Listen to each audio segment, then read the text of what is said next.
Aujourd'hui, je vous embarque dans les coulisses de Marly Poésie pour vous montrer comment j'ai réalisé les illustrations du poème Tristesse d'Alfred de Musset, mais aussi pour vous expliquer plus globalement mon processus de création à chaque projet.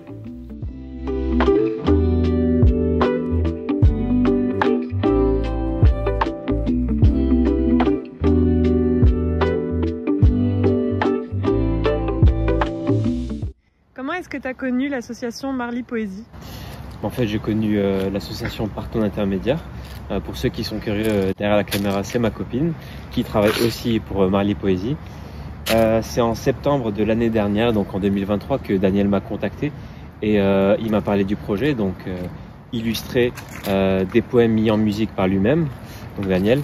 Et j'ai tout de suite adoré l'idée et je me suis dit qu'il y avait un potentiel pour faire quelque chose de super avec ce projet. On rentre un peu plus dans le vif du sujet. Par quoi tu commences ? En fait, je commence par lire le poème plusieurs fois. J'écoute la musique à répétition pour bien m'imprégner des vers, de la mélodie, afin que je puisse ensuite créer des images uniques.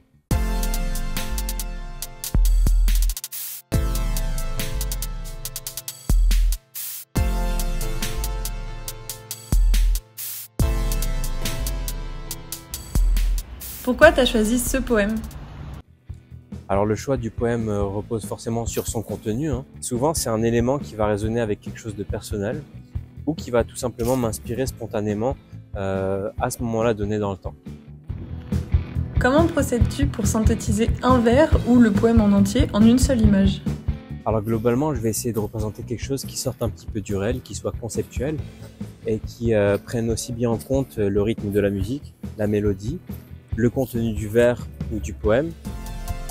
J'ai perdu ma force et ma vie. Et mes amis et ma gaieté. Faut pas oublier d'imaginer ces illustrations en pensant à la globalité du poème. Parce qu'en fait, c'est un peu une histoire qu'on raconte et il faut qu'il y ait une cohérence de bout en bout. Voilà. Comment tu t'y prends concrètement dans ton processus ? Eh bien, je commence toujours par une série d'esquisses rapides produites sur le vif, de sorte à très vite matérialiser ce que j'ai en tête. C'est un peu comme la jeunesse du projet. Et ça peut se faire sur des feuilles volantes ou dans mon carnet, ça dépend vraiment du support qui se présente à moi sur le moment. Après ça, je vais déterminer le médium que je vais employer pour tout le projet. Il faut savoir que j'aime beaucoup travailler au graphite et au fusain. C'est notamment un médium que j'ai utilisé pour les poèmes Hymne à tous les dieux de Proclus de Lycie et L'amoureuse de Paul Éluard. Il m'arrive bien sûr aussi d'utiliser d'autres médiums comme l'aquarelle et de mixer les techniques. Alors c'est notamment ce que j'ai fait pour le poème Tristesse d'Alfred de Musset et notamment pour le dessin suivant qui illustre le vers « J'ai perdu jusqu'à la fierté qui faisait croire à mon génie ».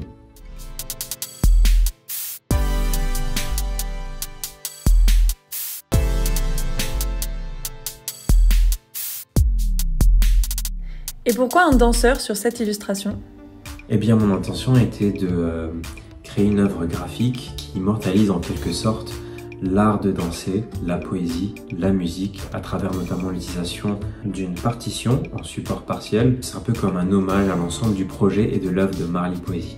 Qu'est-ce qui t'a inspiré l'utilisation de différents supports pour un même dessin ? Eh bien, en fait, le premier vers, illustré par ce dessin-là, m'inspirait une forme de séparation. Et plutôt que de la représenter graphiquement à l'aide du crayon, du fusain, de l'aquarelle, etc., je me suis dit que déchirer l'espace de la feuille directement communiquait un message bien plus fort. Par la suite, j'ai repris ce principe que j'ai utilisé pour les autres illustrations, mais cette fois en implémentant différents supports, de sorte à créer une plus grande hétérogénéité plastique.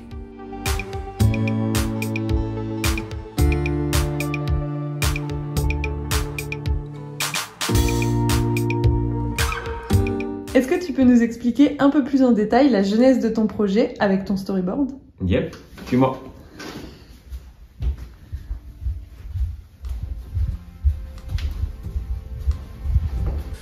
Donc à travers ce tableau qui fait aussi bien charte graphique que storyboard, vous pouvez un peu vous immiscer dans la genèse de mes dessins et de mon projet.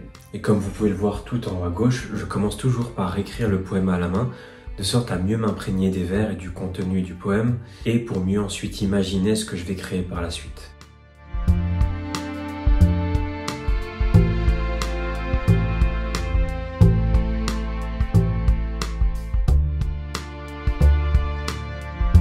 Sur la même feuille, je vais ensuite réaliser un croquis rapide, de sorte à très vite rentrer dans le vif du sujet.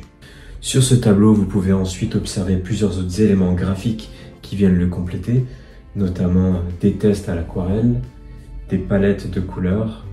J'ai notamment utilisé un bleu de Prusse pour la plupart des illustrations de ce projet. Ensuite, au milieu, vous retrouvez une feuille teintée au café. Alors le café, j'en avais déjà utilisé pour le poème Protégeons de la main de Jules Supervielle, et comme ça avait bien fonctionné, je me suis dit que j'allais réemployer cette méthode pour au moins une des illustrations de ce projet. Ensuite, ici en bas, vous retrouvez une partition sur laquelle j'ai fait quelques croquis rapidement au crayon. Alors il faut savoir que j'aime beaucoup dessiner sur du texte parce que je trouve que ça apporte en général une forme de dynamisme aux illustrations.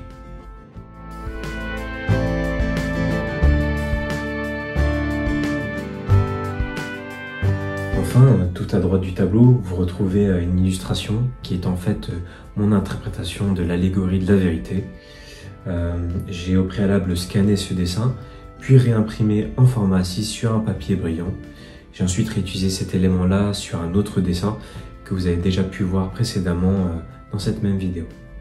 Donc voilà, ce tableau est constamment à mes côtés pour m'accompagner et continuellement m'inspirer tout au long du projet. Voilà, c'était tout pour aujourd'hui. J'espère que cette vidéo vous a plu. Si c'est le cas, n'hésitez pas à vous abonner à la chaîne de Marly Poésie. Pour finir, je vous laisse avec un petit clip que j'ai réalisé pour le poème Tristesse d'Alfred de Musset. Sur ce, à la prochaine.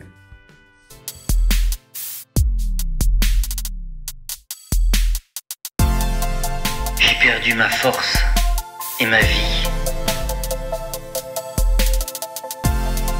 Et mes amis et ma gaieté. J'ai perdu jusqu'à la fierté qui faisait croire à mon génie.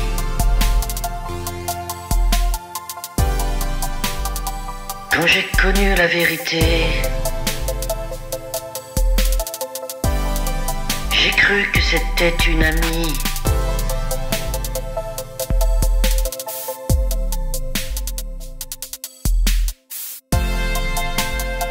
Quand je l'ai comprise et sentie,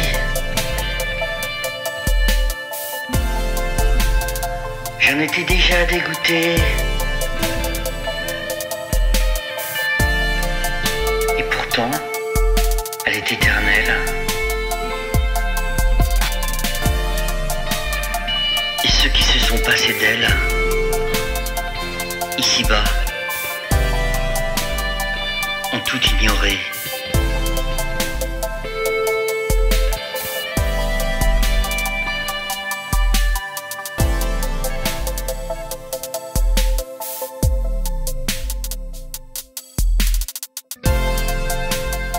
Dieu parle, il faut qu'on lui réponde. Le seul bien qui me reste au monde est d'avoir quelquefois pleuré